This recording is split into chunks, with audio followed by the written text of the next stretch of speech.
ব্রীহি জবম হিরণ্যম পশবস্ত্রিয় একস্য অপি ন পর্যাপ্তম তস্মাৎ তৃষ্ণাম পরিত্যাজি। কথা সাংঘাতিক।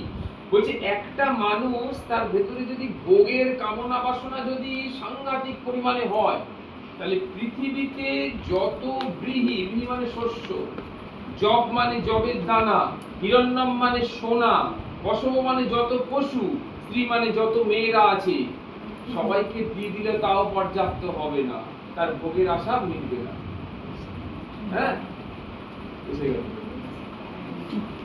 তাহলে জব পৃথিব্যাম ব্রীহি জবম হিরণ্যম পশবস্ত্রিয় একস্য অপি ন পর্যাপ্তম তস্মাৎ তৃষ্ণাম পরিত্যাজি। তাহলে কি করতে হবে? কাজটা কি?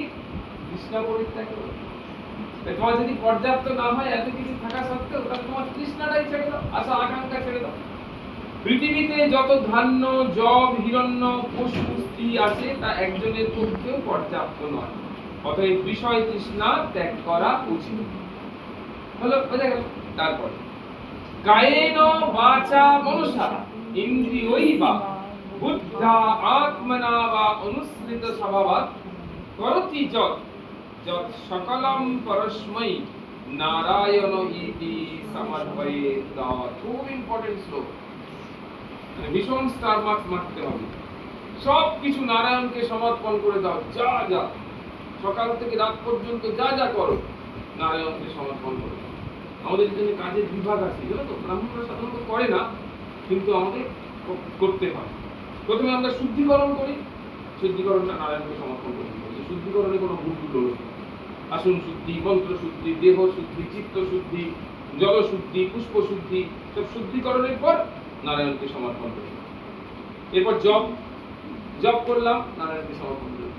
পূজা করলাম, নারায়ণকে সমর্পণ করলাম। পুষ্পাঞ্জলি দিলাম, নারায়ণকে সমর্পণ করলাম। আরতি করলাম, নারায়ণকে সমর্পণ করলাম।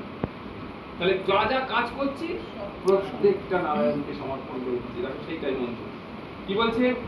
ভাগবত ধর্ম পালনকারী ভগবানের প্রেমী ভক্ত কি করবে?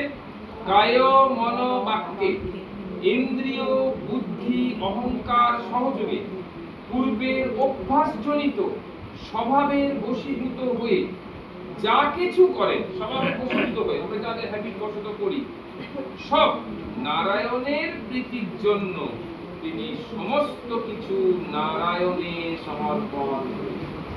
সব কিছু নারায়ণকে সমর্পণ করেন। তুমি করতে বলেছো তাই করছি, তোমার জন্য এইটা সকালবেলা উঠে আমরা এই করছি, মঙ্গল আরতি করছি, তোমার নিয়ম অনুসারে আমি পূজা করছি, তুমি আমাকে দিয়ে পূজা করিয়ে নাও, তুমি আমাকে দিয়ে প্রার্থনা করিয়ে নাও, তুমি আমাকে দিয়ে সেবা করিয়ে নাও, এরকম প্রত্যেকটা কাজ। এরপরে যে শ্লোকটা, এটা খুব বিখ্যাত শ্লোক, শাস্ত্রকারেরা এই শ্লোকটা বলে। অনন্ত শাস্ত্র, শাস্ত্র কতগুলো? অনেক শাস্ত্র, বাড়ি ভর্তি বই, সব শাস্ত্রের গ্রন্থ, কোনটা কিন্তু অশাস্ত্রীয় কিছু নেই। বহু বেদিতব্যম, অনেক কিছু জানার বিষয় আছে। বেদিতব্যম, বেদিতব্যম মানে যে অনেক জানার বিষয়। কিন্তু কি সমস্যা? সমস্যাটা কি?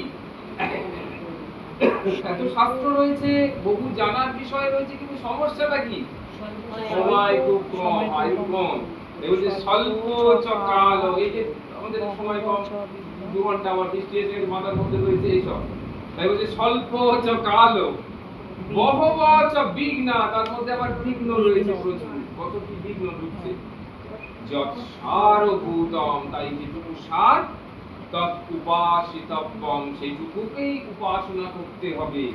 অংশ যথা, আঁশ যেমন, ক্ষীরম এব অম্বু মিশ্রম, অম্বু মানে জল, তাহলে জল মিশ্রিত দুধ থেকে হাঁস যেমন জলটা ছেড়ে দুধটা খায়, তেমনি আমাদের সমস্ত শাস্ত্র থেকে কেবল সারটা গ্রহণ করে নিতে হবে।